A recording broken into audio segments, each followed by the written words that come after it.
Lady's turn. That's this one right here. Good afternoon, Mr. President, Your Excellencies. My name is Najma Ahmed Abdi. I'm from Somalia.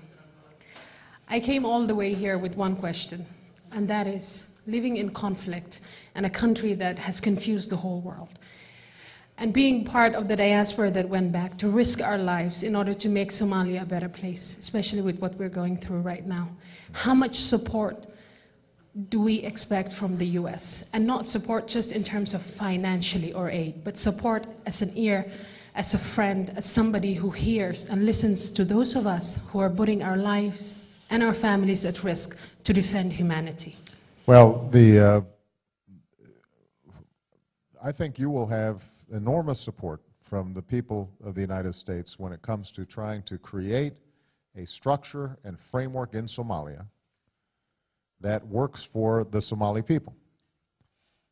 Now, the history of Somalia over the last 20 years has been equally heartbreaking, if not more so. I mean, you have not had an effective, functioning government that can provide basic services. It's been rife with conflict. And now the entire region is threatened because of radical extremists who have taken root in Somalia, taking advantage of what they perceive to be a failing state, to use that as a base to launch attacks, most recently in Uganda. And obviously, the United States expresses its deepest condolences to the lives that were lost in Kampala at the very moment of the World Cup. And it offered two contrasting visions. You have this wonderful, joyous celebration in South Africa at the same time as you have a terrorist explosion in Kampala. So we desperately want Somalia to succeed, and this is another example of where our interests intersect. If you have extremist organizations taking root in Somalia, ultimately that can threaten the United States, as well as Uganda, as well as Kenya, as well as the entire region. So right now you've got a transitional government that is making some efforts. I don't think anybody expects Somalia anytime in the next few years to suddenly be transformed into a model democracy.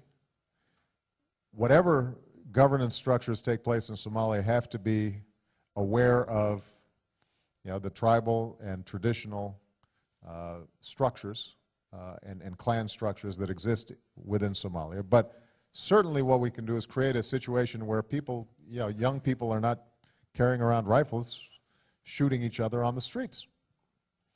And we want to be a partner with Somalia in that effort, and we will continue to do so. And some of it is financial, some of it is developmental, some of it is being able to help basic infrastructure.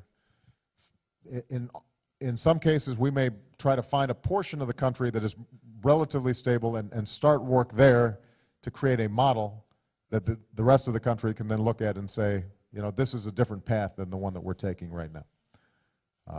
But in the end, I think that this metaphor of the success of the World Cup and the bombing shows that each of you are going to be confronted with two paths.